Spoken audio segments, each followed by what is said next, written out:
ಒಂದ್ಸರಿ ಜೋರಾಗಿ ಘೋಷಣೆ ಕೂಗೋಣ. ಮಹಿಳೆಯರಿಗೆ ಜೋರು ಧ್ವನಿ ಇದೆಯಲ್ಲ, ಇದೆಯೋ ಇಲ್ಲ? ಇದೆಯೋ ಇಲ್ಲ? ಬೋಲೋ ಭಾರತ್ ಮಾತಾ ಕಿ, ನರೇಂದ್ರ ಮೋದಿ ಅವರಿಗೆ. ವೇದಿಕೆಯಲ್ಲಿರುವಂತಹ ರಾಜ್ಯದ ಅಧ್ಯಕ್ಷರಾದ ಸನ್ಮಾನ್ಯ ವಿಜಯೇಂದ್ರ ಅವರೇ, ಈ ಕ್ಷೇತ್ರದ ಜನಪ್ರಿಯ ಸಂಸದರು, ಕೇಂದ್ರದ ಸಚಿವರು ಆಗಿರುವಂತಹ ಪ್ರಹ್ಲಾದ್ ಜೋಶಿ ಅವರೇ, ಬಸವರಾಜ ಬೊಮ್ಮಾಯಿ ಅವರೇ, ಮಂಜುಳಾ ಅವರೇ, ಭಾರತಿ ಶೆಟ್ಟಿ ಅವರೇ, ರೂಪಾಲಿ ನಾಯಕ್ ಅವರೇ, ವೇದಿಕೆಯಲ್ಲಿರುವಂತಹ ಎಲ್ಲ ಶಾಸಕ ಮಿತ್ರರೇ, ಎಲ್ಲರ ಹೆಸರನ್ನ ನಾನು ಹೇಳಕ್ ಹೋಗೋದಿಲ್ಲ. ಅರವಿಂದ್, ಮಹೇಶ್ ತೆಂಗಿನಕಾಯಿ, MR ಪಾಟೀಲ್, ಎಲ್ಲ ಶಾಸಕರು ಇದ್ದಾರೆ, ಎಲ್ಲ ಶಾಸಕರ ಮಿತ್ರರೇ, ಎಲ್ಲ ಮಹಿಳಾ ಮುಖಂಡರೇ ಮತ್ತು ಇಷ್ಟು ದೊಡ್ಡ ಸಂಖ್ಯೆಯಲ್ಲಿ ಬಂದಿರುವಂತಹ ನನ್ನೆಲ್ಲ ತಾಯಂದ್ರೆ, ಮಾಧ್ಯಮದ ಸ್ನೇಹಿತರೆ, ಈ ಸಭೆ ನಾವು ಯಾಕೆ ಸೇರಿದ್ದೀವಿ? ಪದೇ ಪದೇ ದೇಶದಲ್ಲಿ ಯಾವುದೇ ರಾಜ್ಯಗಳಿಗೆ ಹೋದಾಗ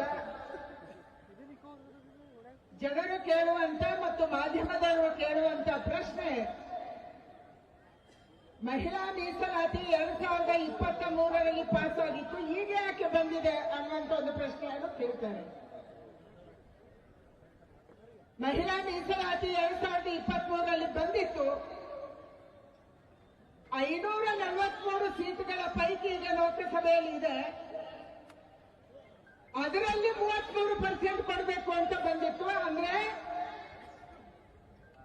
ಬರುವಂತ ದಿನಗಳಲ್ಲಿ ಪ್ರಹ್ಲಾದ್ ಜೋಶಿಯ ಕ್ಷೇತ್ರ ಏನಾಗುತ್ತೆ, ಬಸವರಾಜ ಬೊಮ್ಮಾಯಿ ಅವರ ಕ್ಷೇತ್ರ ಏನಾಗುತ್ತೆ, ಬೆಳಗಾವಿನ ಶೆಟ್ಟರ್ ಕ್ಷೇತ್ರ ಏನಾಗುತ್ತೆ, ಪಕ್ಕದಲ್ಲಿರುವಂತಹ ಗದ್ದಿಗೌಡರ ಕ್ಷೇತ್ರ ಏನಾಗುತ್ತೆ ನಮ್ಗೆ ಗೊತ್ತಿಲ್ಲ. ಪುರುಷರಿಗೂ ಆತಂಕ ಇತ್ತು, ಮಹಿಳೆಯರಿಗೂ ಆತಂಕ ಇತ್ತು. ಈ 543ರಲ್ಲಿ ಆಗುತ್ತಾ? ಆದ್ರೆ ಏನಾಗುತ್ತೆ? ಅದಕ್ಕಾಗಿ ನರೇಂದ್ರ ಮೋದಿ ಅವರು ಯೋಚನೆ ಮಾಡಿದ್ರು, ನಮ್ಮ ದೇಶದಲ್ಲಿ ಹೇಗಿದ್ರು ನಾವು ಸೆನ್ಸಸ್ ಮಾಡಬೇಕು, ನಮ್ಮ ಪಾಪ್ಯುಲೇಷನ್ ಜಾಸ್ತಿ ಆಗಿದೆ. 2021ರಲ್ಲಿ ಸೆನ್ಸಸ್ ಮಾಡಕ್ಕಾಗಿಲ್ಲ, ಕೋವಿಡ್ ಇತ್ತು. ಇವಾಗ ಡಿಲಿಮಿಟೇಷನ್, ಕ್ಷೇತ್ರ ವಿಂಗಡಣೆಯ ಜೊತೆ ಮಹಿಳಾ ಮೀಸಲಾತಿಯನ್ನ ತಂದ್ರೆ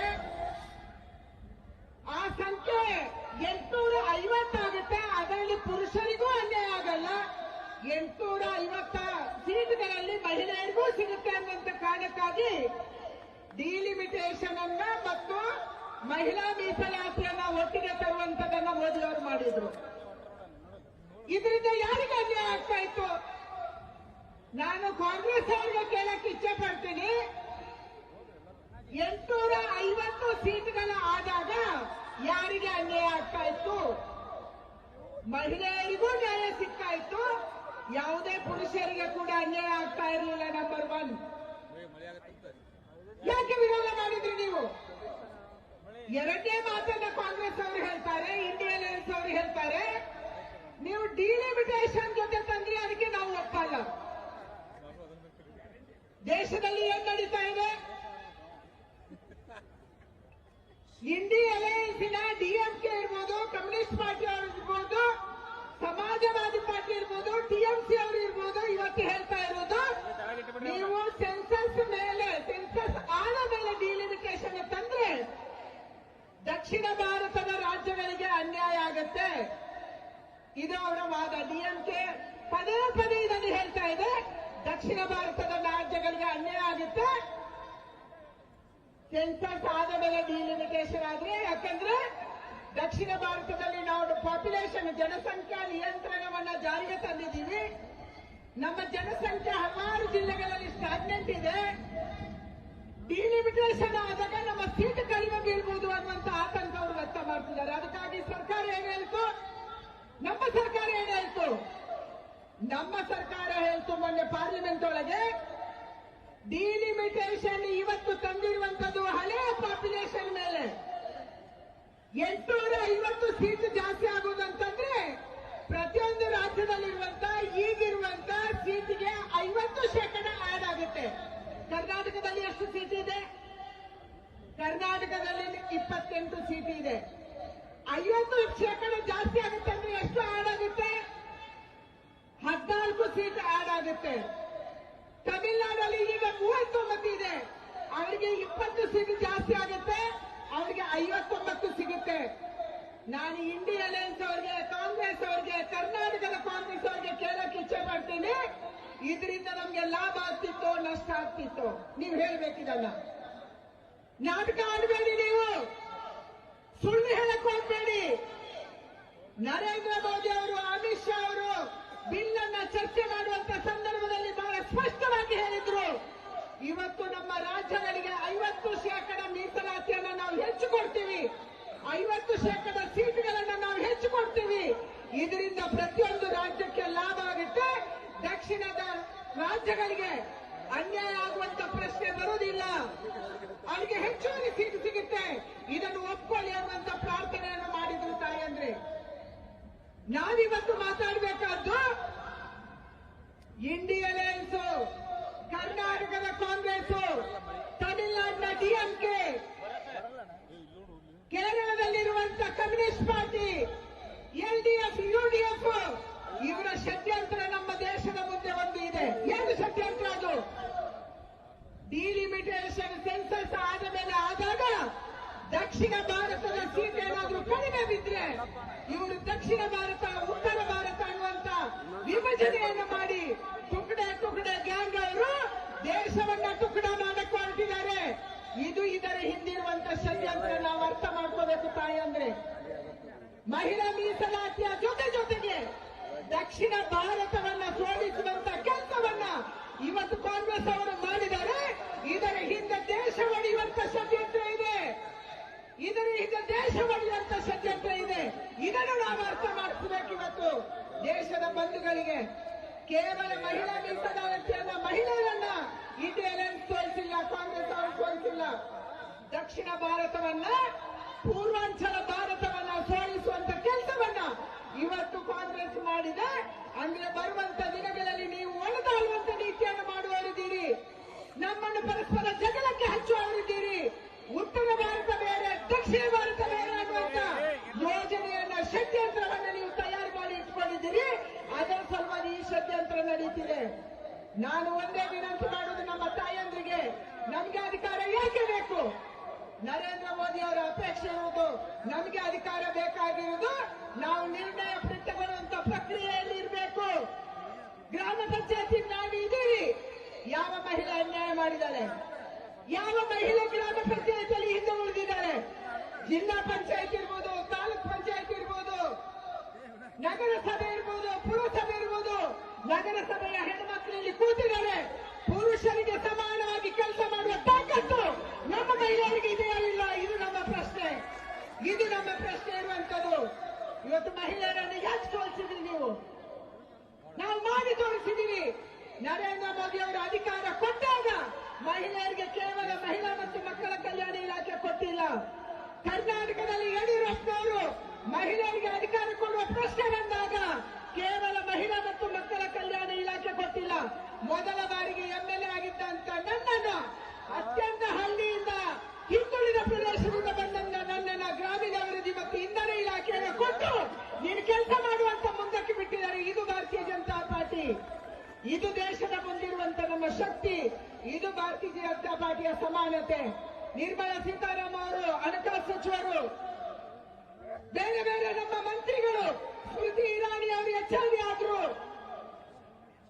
ನಿರ್ಮಲಾ ಸೀತಾರಾಮನ್ ಅವರು ಡಿಫೆನ್ಸ್ ಮಂತ್ರಿ ಆದ್ರು. ನಮ್ಮನ್ನು ಯಾರನ್ನು ಕೂಡ ಮಹಿಳಾ ಮತ್ತು ಮಕ್ಕಳ ಕಲ್ಯಾಣ ಇಲಾಖೆಗೆ ಸೀಮಿತ ಮಾಡಲಿಲ್ಲ ನಮ್ಮ ಸರ್ಕಾರ. ನಮ್ಮ ನರೇಂದ್ರ ಮೋದಿ ಅವರು ಮಕ್ಕಳಿಗೆ ಶಿಕ್ಷಣ ಕೊಡಬೇಕು, ಹೆಣ್ಮಕ್ಳಿಗೆ ಶಿಕ್ಷಣ ಕೊಡಬೇಕು, ಹೆಣ್ಮಕ್ಳು ಆರ್ಥಿಕವಾಗಿ ಸದೃಢ ಆಗಬೇಕು. ಇದನ್ನು 10 ವರ್ಷ ಮಾಡಿ, ಬಿಲ್ಡಪ್ ಮಾಡಿ ಮಹಿಳೆಯರನ್ನ ಬೆಳೆಸಿ ಈಗ ಮಹಿಳೆ ವಿಧಾನಸಭೆಗಳಲ್ಲಿ ಮತ್ತು ಲೋಕಸಭೆಯಲ್ಲಿ ನಿರ್ಣಯ ತಗೊಳ್ಳುವಂತ ಪ್ರಕ್ರಿಯೆಯಲ್ಲಿ ಬರಬೇಕನ್ನುವಂತ ಯೋಜನೆಯನ್ನು ಮಾಡಿ ಈ ಬಿಲ್ಲನ್ನು ತಂದಿದ್ದಾರೆ. ನಮ್ಗೆ ಶಕ್ತಿ ಕೊಡಕ್ಕೆ ನಮ್ಗೆಲ್ಲರಿಗೂ ಧ್ವನಿ ಇದೆ. ನಾನು ಎಲ್ಲ ಕಡೆ ಹೇಳ್ತೀನಿ, ನಮ್ಮ ಮಹಿಳೆಯರಿಗೆ ಬಹಳ ಧ್ವನಿ ಇದೆ. ಮನೆಯಲ್ಲಿ ಬಹಳ ಜಗಳ ಆಗ್ತೀವಿ, ಬಹಳ ಧ್ವನಿ ರೈಸ್ ಮಾಡ್ತೀವಿ. ಇಲ್ಲಿರುವಂತ ಎಲ್ಲ ಪುರುಷರಿಗೆ ಗೊತ್ತು ಮಹಿಳೆಯರಿಗೆ ಎಷ್ಟು ಧ್ವನಿ ಇದೆ ಅಂತ ಹೇಳಿ. ಅವರವರ ಮನೆಯಲ್ಲಿ ಕೂಡ ಧ್ವನಿ ಎತ್ತುವಂತ ಮಹಿಳೆಯರಿದ್ದಾರೆ. ಎಂಎಲ್ಎ ಇರ್ಬೋದು, ಎಂಪಿ ಇರ್ಬೋದು, ಇವರ ಜೊತೆ ಜಗಳ ಆಡುವ ಮಹಿಳೆಯರು ಅವರ ಮನೆಯಲ್ಲಿದ್ದಾರೆ. ಅವರ ಹೆಂಡತಿ ಇರ್ಬೋದು, ಅವರ ತಾಯಿ ಇರ್ಬೋದು, ಅವರ ಅತ್ತೆ ಇರ್ಬೋದು. ಯಾರೇ ಇರ್ಬೋದು, ಹೌದಲ್ಲ? ಧ್ವನಿ ಇದೆ, ಆದ್ರೆ ಆ ಧ್ವನಿಗೆ ಶಕ್ತಿ ಬರೋದು ಯಾವಾಗ ತಾಯಿ? ಆ ಧ್ವನಿಗೆ ಶಕ್ತಿ ಬರೋದು ನಮ್ಗೆ ಶಿಕ್ಷಣ ಸಿಕ್ಕಾಗ. ಆ ಧ್ವನಿಗೆ ಶಕ್ತಿ ಬರೋದು, ಆ ಧ್ವನಿಗೆ ಭಕ್ತಿ ಬರೋದು ನಮ್ಮ ಕೈಯಲ್ಲಿ ಪೈಸೆ ಓಡಾಡಿದಾಗ, ಹಣ ಓಡಾಡಿದಾಗ. ಇವತ್ತು ನರೇಂದ್ರ ಮೋದಿ ಅವರು ನಮ್ಮ ಹೆಣ್ಮಕ್ಳಿಗೆ ಶಿಕ್ಷಣ ಕೊಡುವುದನ್ನ, ನಮ್ಮ ಹೆಣ್ಮಕ್ಳು ಆರ್ಥಿಕವಾಗಿ ಸದೃಢ ಆಗ್ಬೇಕು ಅಂದಾಗ ಇವತ್ತು ದ್ರೋಣ ದೀದಿ ಅನ್ನುವಂತ ಹೊಸ ಟೆಕ್ನಾಲಜಿ ಬಂತು. ಇಂದು ನಾನು ಕೃಷಿ ಮಂತ್ರಿ ಇದ್ದಾಗ ದ್ರೋಣ ಟೆಕ್ನಾಲಜಿಯನ್ನ ಟ್ರೈನಿಂಗ್ ಯಾರಿಗೆ ಕೊಟ್ವಿ? ನಮ್ಮ ತಾಯಂದ್ರಿಗೆ ಕೊಟ್ವಿ. ನರೇಂದ್ರ ಮೋದಿ ಅವರು ಹೇಳಿದ್ರು, ಆ ಡ್ರೋನ್ ಅನ್ನ ಓಡಿಸುವಂತ, ಅದನ್ನು ಚಾಲನೆ ಮಾಡುವಂತ ಶಕ್ತಿ ಆ ಕೈಗಳು ನನ್ನ ತಾಯಂದ್ರ ಕೈ ಹಾಕ್ಬೇಕು, ರೈತರಿಗೆ ಅವರಿಗೆ ಸಹಾಯ ಮಾಡಬೇಕು ಅನ್ನುವಂತ ಯೋಜನೆಯನ್ನ ನರೇಂದ್ರ ಮೋದಿ ಅವರು ಕೊಟ್ಟರು. ಲಖಪತಿ ದೀದಿ ಬಗ್ಗೆ ಮಾತಾಡಿದ್ರು. 3 ಕೋಟಿ ಹೆಣ್ಮಕ್ಳು ಇವತ್ತು ಲಖಪತಿ ದೀದಿ ಆಗಿದ್ದಾರೆ. ಕೇವಲ ಅಧಿಕಾರ ಕೊಡುವುದು ಅಲ್ಲ, ಆರ್ಥಿಕವಾಗಿ ನಮ್ಮ ಮಹಿಳೆ ಸದೃಢ ಆಗ್ಬೇಕು ಅನ್ನುವಂಥದನ್ನ ಮೋದಿ ಅವರು ಯೋಚನೆ ಮಾಡಿದ್ರು. ಇವತ್ತು ನಮ್ಮನ್ನು ಸೋಲಿಸುವಂತ ಕೆಲಸವನ್ನ ಈ ಕಾಂಗ್ರೆಸ್ ಮಾಡಿದೆ, ಈ ಡಿಎಂಕೆ ಮಾಡಿದೆ, ಈ ಕಮ್ಯುನಿಸ್ಟ್ ಪಕ್ಷಗಳು ಮಾಡಿದವೆ. ಇವರಿಗೆ ನಾವು ಸರಿಯಾದ ಪಾಠವನ್ನ ಕಲಿಸಬೇಕಾಗಿದೆ. ಅಷ್ಟು ಮಾತ್ರ ಅಲ್ಲ, ಇಡೀ ದಕ್ಷಿಣ ಭಾರತದಲ್ಲಿ ದಂಗೆಯನ್ನು ಎಬ್ಬಿಸುವಂತ ಒಂದು ವ್ಯವಸ್ಥಿತ ಷಡ್ಯಂತ್ರವನ್ನ ಇವತ್ತು ಕಾಂಗ್ರೆಸ್ ಮಾಡ್ತಾ ಇದೆ. ಆ ಷಡ್ಯಂತ್ರದ ಭಾಗ ಮೊನ್ನೆ ಸೋತಿರುವಂತ ಬಿಲ್ಗಳು, 2 ಬಿಲ್ಗಳು, ಮಹಿಳೆಯರ ಬಿಲ್ಲು, ಡಿಲಿಮಿಟೇಷನ್ ಬಿಲ್ಲು. ಅದಕ್ಕಾಗಿ ನಾನು ವಿನಂತಿ ಮಾಡ್ತೀನಿ, ನಮ್ಮ ಮಹಿಳೆಯರು ಜಾಗೃತರಾಗಬೇಕು. ನಮ್ಮ ಮಹಿಳೆಯರು ಮನೆಯಲ್ಲಿ ಮಾತ್ರ ಮಾತಾಡುವುದಲ್ಲ, ನಮ್ಮ ಮಹಿಳೆಯರು ಮನೆಯಿಂದ ಆಚೆ ಬಂದು ಮಾತಾಡುವಂತ ಸ್ಥಿತಿ ಇವತ್ತು ನಿರ್ಮಾಣ ಆಗಬೇಕು. ಅಟಲ್ ಬಿಹಾರಿ ವಾಜಪೇಯಿ ಅವರ ಕಾಲದಲ್ಲಿ ಸ್ತ್ರೀ ಶಕ್ತಿ ಸ್ವಸಹಾಯ ಸಂಘ ಬಂದು ನಮ್ಮ ಮಹಿಳೆಯರಿಗೆ ಧ್ವನಿ ಕೊಡುವಂತ, ಶಕ್ತಿ ಕೊಡುವಂತ, ಮನೆಯಿಂದ ಆಚೆ ಬಂದು ಮೀಟಿಂಗ್ ಮಾಡಿ ಆರ್ಥಿಕವಾಗಿ ಸದೃಢ ಆಗುವಂತ ಯೋಚನೆಯನ್ನು ಅವತ್ತು ಅಟಲ್ ಬಿಹಾರಿ ವಾಜಪೇಯಿ ಅವರು ಮಾಡಿದ್ರು. ಇವತ್ತು ನಮ್ಮ ಕೈಗೆ, ನಮ್ಮ ನಾಲಿಗೆಗೆ, ನಮ್ಮ ಗಂಟ್ಲಿಗೆ ಧ್ವನಿ ಕೊಡುವಂತ ಶಕ್ತಿಯನ್ನ ವಿಧಾನಸಭೆ ಮತ್ತು ಲೋಕಸಭೆಯಲ್ಲಿ ಆಗಬೇಕು ಅಂತ ನರೇಂದ್ರ ಮೋದಿ ಅವರು ಇವತ್ತು ಮಾಡಕ್ಕೆ ಹೊರಟಿದ್ದಾರೆ. ಅದಕ್ಕಾಗಿ ನಿಮ್ಮೆಲ್ಲರ ಆಶೀರ್ವಾದ ಬೇಕು. ಕಾಂಗ್ರೆಸ್ ಅವರು ಏನೇ ಹೇಳಿ, ಅವ್ರದ್ದು ಷಡ್ಯಂತ್ರದ ರಾಜಕಾರಣ, ಅವ್ರದ್ದು ದೇಶ ಒಡೆಯುವ ರಾಜಕಾರಣ, ಅವ್ರದ್ದು ಧರ್ಮ ಒಡೆಯುವ ರಾಜಕಾರಣ, ಅವ್ರದ್ದು ಜಾತಿನ ಒಡೆಯುವಂತ ರಾಜಕಾರಣ. ಈಗ ಮಹಿಳೆಯರನ್ನ ಮತ್ತು ಪುರುಷರನ್ನು ಒಡೆಯಕ್ಕೆ ಅವರು ಹೊರಟಿದ್ದಾರೆ. ಅದಕ್ಕಾಗಿ ಬಲಿ ಬೀಳದೇನೆ ಇವತ್ತು ನಮ್ಮ ಹೋರಾಟದ ಜೊತೆಗೆ ಗಟ್ಟಿಯಾಗಿ ನಿಲ್ಬೇಕಾಗಿದೆ. ನರೇಂದ್ರ ಮೋದಿಯ ಧ್ವನಿಯ ಜೊತೆಗೆ ನಾವು ಧ್ವನಿಯಾಗಿ ನಿಲ್ಬೇಕಾಗಿದೆ. ಇದನ್ನು ದೇಶದ ತಾಯಂದ್ರು ಮಾಡಬೇಕು.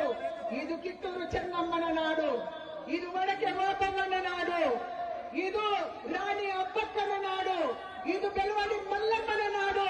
ಈ ನಾಡಲ್ಲಿ ಮಹಿಳೆಯರು ಸೋಲುವಂತ ಪ್ರಶ್ನೆ ಇಲ್ಲ. ಕಾಂಗ್ರೆಸ್ ಅನ್ನು ಸೋಲಿಸುವಂತ ಶಕ್ತಿ ಈ ರಾಜ್ಯದ ಮಹಿಳೆಯರಿಗಿದೆ. ಇದನ್ನು ಹೇಳಕ್ಕೆ ನಾವು ಬಂದಿದ್ದೀವಿ. ಅದಕ್ಕಾಗಿ ನಾನು ಮತ್ತೊಂದು ಸಾರಿ ನಿಮಗೆ ವಿನಂತಿ ಮಾಡ್ತೀನಿ, ಮಹಿಳಾ ಹೋರಾಟದಲ್ಲಿ ನಾವೆಲ್ಲರೂ ಕೂಡ ಮುಂದಿನ ದಿನಗಳಲ್ಲಿ ಭಾಗಿಯಾಗೋಣ. ಈ ದೇಶದ ಅಖಂಡತೆಯನ್ನ, ಈ ದೇಶದ ಏಕತೆಯನ್ನ, ಈ ದೇಶ ಒಟ್ಟಾಗಿರುವುದನ್ನ ಯಾವ ಸೈನಿಕ, ನಮ್ಮಂತ ತಾಯಂದ್ರ ಸೈನಿಕ ಇವತ್ತು ಹಗಲು ರಾತ್ರಿ ಕಣ್ಣಿಗೆ ಎಣ್ಣೆ ಬಿಟ್ಕೊಂಡು ಆ ರಾಷ್ಟ್ರಧ್ವಜವನ್ನ ಹಿಡ್ಕೊಂಡು ನಮ್ಮ ದೇಶದ ಗಡಿಯನ್ನು ಕಾಯ್ತಾ ಇದ್ದಾನ, ಅವನ ಒಂದೇ ಆಶೆ ಈ ದೇಶ ಅಖಂಡ ಆಗಿರ್ಬೇಕು, ಈ ದೇಶ ಏಕಾಗ್ರತೆಯಲ್ಲಿರ್ಬೇಕು, ಈ ದೇಶದಲ್ಲಿ ಒಡಕು ಇರಬಾರದು. ಅದಕ್ಕಾಗಿ ನಾನು ಪ್ರಾಣ ತ್ಯಾಗಕ್ಕೂ ಮಾಡಕ್ಕೂ ಸಿದ್ಧ ಅನ್ನೋದನ್ನ ಆ ಸೈನಿಕ ಆ ಗಡಿಯಲ್ಲಿ ನಿಂತು -°C ಅಲ್ಲಿ ನಮ್ಮ ದೇಶದ ಸಲುವಾಗಿ ನಮ್ಮ ಮಗ ಕಾಯ್ತಾ ಇದ್ದಾನೆ. ಅವನಿಗೆ ಗೌರವ ಕೊಡುವುದಕ್ಕಾಗಿ ಈ ದೇಶದ ಅಖಂಡತೆಯನ್ನು ಕಾಪಾಡುವಂತ ಕೆಲಸವನ್ನ ನಾವೆಲ್ಲರೂ ಕೂಡ ಒಟ್ಟಾಗಿ ಮಾಡೋಣ. ತಾಯಂದ್ರೆ ಇಂಥ ಯಾವುದೇ ಕೆಲಸದಲ್ಲಿ ಯಾವತ್ತೂ ಹಿಂದೆ ಬುದ್ಧಿ ಇಲ್ಲ.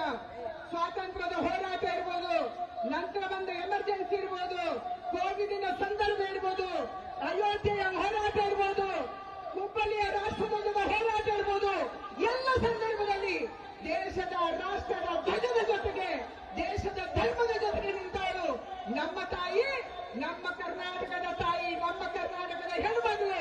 ಅದಕ್ಕಾಗಿ ಈ ಹೋರಾಟದಲ್ಲಿ ಕೂಡ ಒಟ್ಟಾಗಿರೋಣ ಅನ್ನುವಂತ ಮಾತನ್ನು ಹೇಳಿ ನಿಮ್ಮೆಲ್ಲರಿಗೆ ವಂದನೆಯನ್ನು ಸಲ್ಲಿಸಿ ನನ್ನ ಮಾತನ್ನು ಮುಗಿಸ್ತೀನಿ.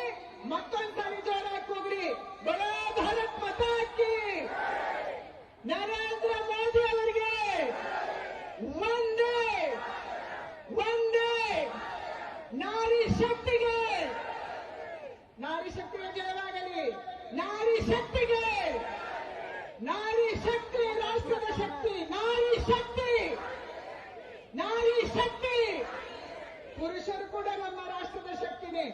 ಒಂದ್ಸರಿ ಜೋರಾಗಿ ಅವರಿಗೂ ಘೋಷಣೆ ಹೋಗಿ. ನಮ್ಮ ಸಂಸದರು, ನಮ್ಮ ಶಾಸಕರು, ನಮ್ಮ ಮಹಿಳೆಯರು ಇಷ್ಟೊಂದು ದೊಡ್ಡ ಸಂಖ್ಯೆಯಲ್ಲಿ ಒಟ್ಟಾಗಕ್ಕೆ ಅವರು ಶ್ರಮವನ್ನು ವಹಿಸಿದ್ದಾರೆ. ಜೋರಾಗಿ ಒಂದ್ಸರಿ ಅವರಿಗೂ ಘೋಷಣೆ ಹೋಗ್ರಿ. ನಮ್ಮೆಲ್ಲ ಅಣ್ಣಂದಿರಿಗೆ ಬೆಲೆ ಭಾರತ್ ಮಾತಾ ಕಿ.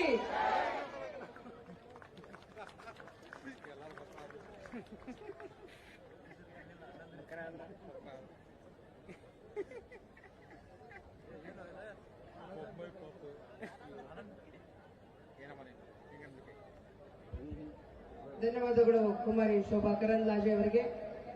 ಈ ಪ್ರತಿಭಟನಾ ಸಭೆಯ ರೂವಾರಿಗಳು